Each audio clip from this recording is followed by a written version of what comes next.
As to the origin of the present Jews in Palestine, he states that those Jews derived from Eastern Europe, and many of the Jews that today live in the reconstituted state of Israel come from Eastern Europe, are not descendants of the Judeans or the lost tribes of Israel, but rather descendants of the Khazars. Who were they? They were a nation most people do not even know of. He writes, the so-called self-styled Jews in Eastern Europe in modern history cannot legitimately point to a single ancient ancestor who ever set even a foot on the soil of Palestine in the era of Bible history. Research also revealed that the so-called or self-styled Jews in Eastern Europe were never Semites, are not Semites now, nor can they ever be regarded as Semites at any future time by any stretch of the imagination. What secret, mysterious power has been able for countless generations to keep the origin and the history of the Khazars and the Khazar kingdom out of the history textbooks? Did you ever learn about it at school? I never learned about it. And out of classroom courses in history throughout the world, the origin and the history of Khazars and the Khazar kingdom are certainly incontestable historical facts.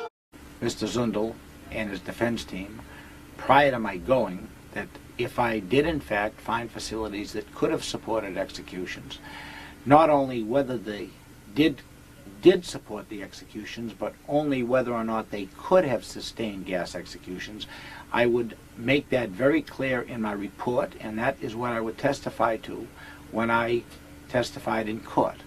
With the exception of the video photographer, I brought the same things that I would have normally brought to a prison in the United States if I was doing a survey of their equipment.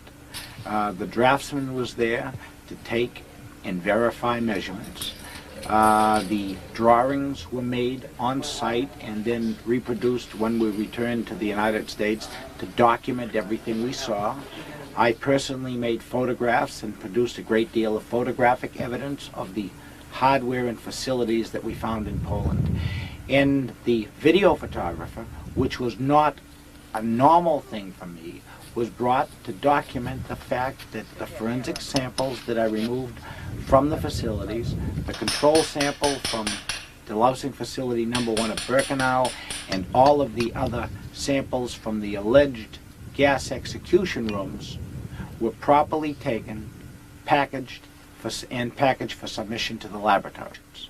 I examined the facilities and I made a determination that they were incapable of supporting the use of hydrogen cyanide gas for purposes of execution or otherwise.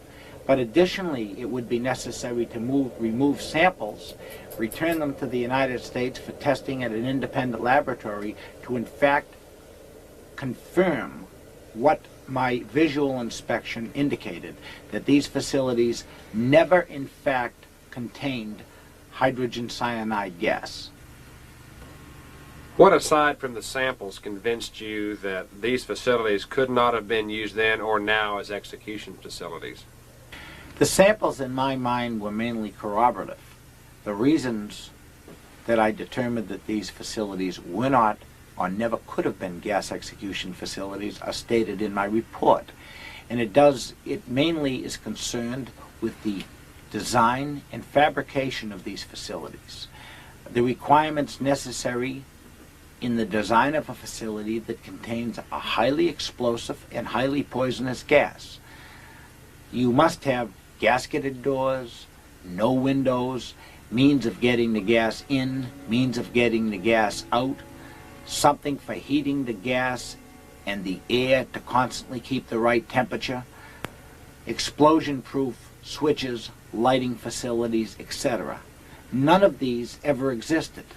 We're talking about brick and mortar buildings without heat,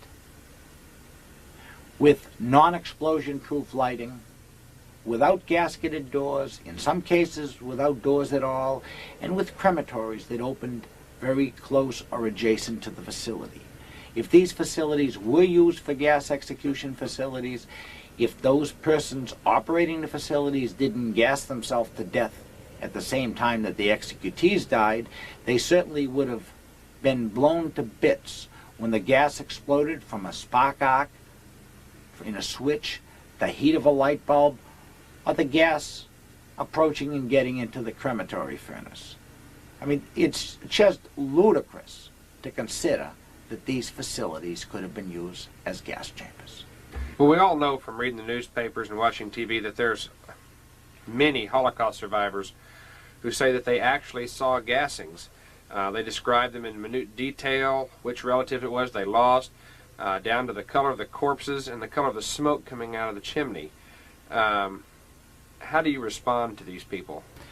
Well, one of the things that was necessary for me to do, Kirk, at the outset, so I'd have an understanding of what I was doing, was read the literature and alleged eyewitness reports, so I could make a determination of the protocol, which, that's a fancy word that we use in terms of executions for determining for what the actual procedure is for the execution.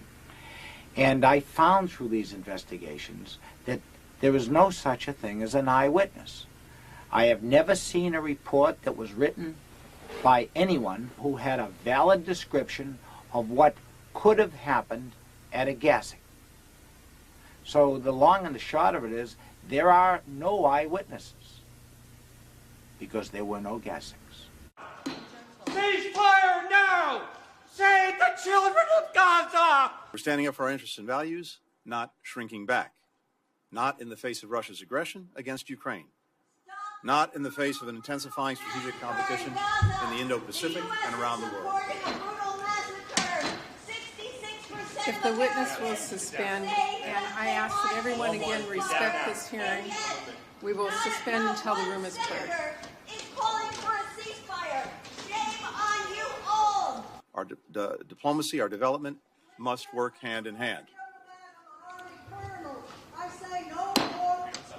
Committee will suspend, and again, I appreciate that people feel passionately about these issues.